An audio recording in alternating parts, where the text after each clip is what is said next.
मुसलमानों को कुछ बातें जानने समझने की जरूरत है।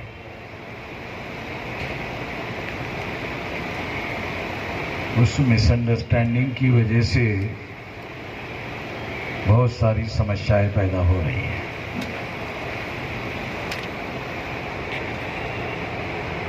सबसे बड़ी मिसअंडरस्टैंडिंग क्या है मुस्लिम लोगों की, कि जो मुस्लिम नहीं है वो सारे हिंदू हैं।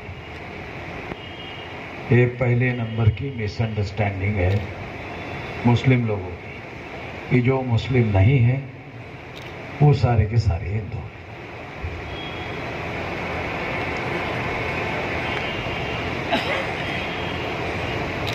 ये जो अंडरस्टैंडिंग है मुसलमानों की, इसने मुसलमानों के सामने बहुत बड़ा संकट खड़ा कर दिया और इसने जो SC ST OBC के लोग हैं उनके सामने भी बड़ा संकट खड़ा कर दिया।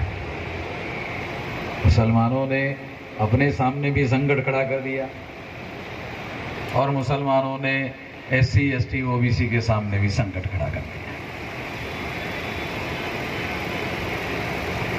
पहले तो ये मिसअंडरस्टैंडिंग मुस्लिम लोग अगर दूर कर दे कि जो मुस्लिम नहीं है वो सारे के सारे हिंदू है, ये अगर अंडरस्टैंडिंग दूर कर दे मुस्लिम, ज़हनियत के स्तर पर, सोचने के स्तर पर अगर ऐसा सोचना बंद कर दे, सोचना केवल बंद कर दे, तो 50% समस्या का समाधान हो जाएगा। केवल सोचना बंद कर दे।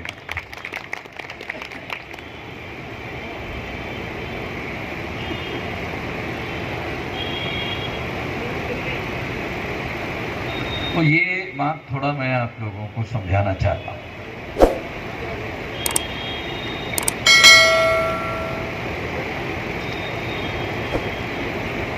इस देश में ब्राह्मणों की संख्या 3.5% है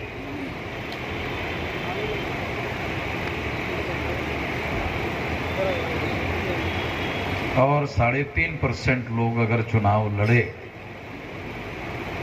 तो लोकसभा में बहुत दूर की बात है, विधानसभा में बहुत दूर की बात है, ग्राम पंचायत में ब्राह्मण चुनकर नहीं आ सकता।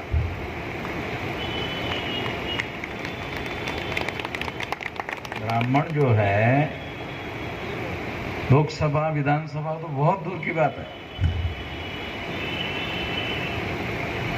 ब्राह्मणों की संख्या 3.5% है और ये ग्राम पंचायत में चुनाव नहीं जीत सकता। जो ग्राम पंचायत में चुनाव नहीं जीत सकता, उन ब्राह्मणों ने कांग्रेस का नाम लेकर 57 साल सेंट्रल में गवर्नमेंट बनाई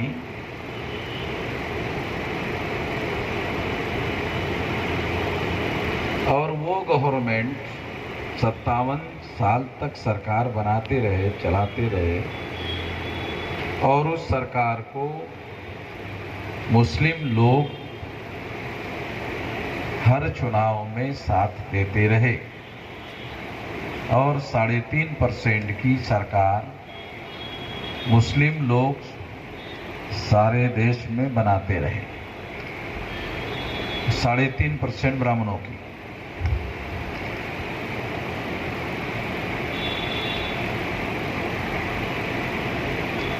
आप में से कुछ लोगों को ऐसा लग सकता है कि मैं शायद मुसलमानों को ब्लेम देने के लिए कह रहा हूं। कुछ लोगों को ऐसा लग सकता है, मगर मैं यहाँ कोई भी बात ब्लेम देने के लिए नहीं कह रहा हूं।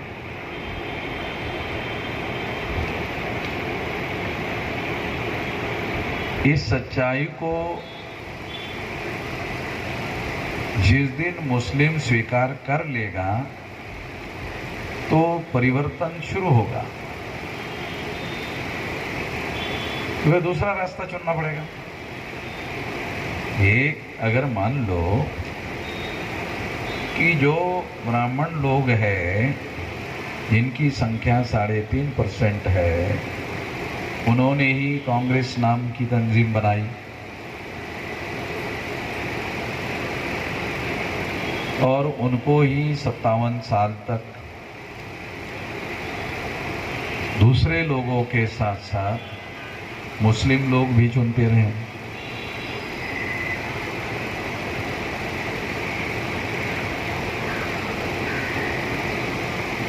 मैं ये क्यों कह रहा हूं, ये ब्राह्मण जालिम है और कई हजार साल का जालिम है। तो जालिम को चुनकर मजलूम कैसे खुश रहेगा? जालिम को अगर आप ताकतवर बनाओगे, मान लो अपने जालिम को ताकतवर बनाए, वो पहले से ही ताकतवर है, उसको आपने और ताकत बख्श दी, तो जालिम का तो चरित्र है ना। लोग उसको जालिम क्यों कह रहे हैं? वो हजारों सालों से अत्याचार कर रहा है, इसलिए लोग उसको जालिम कह रहे हैं।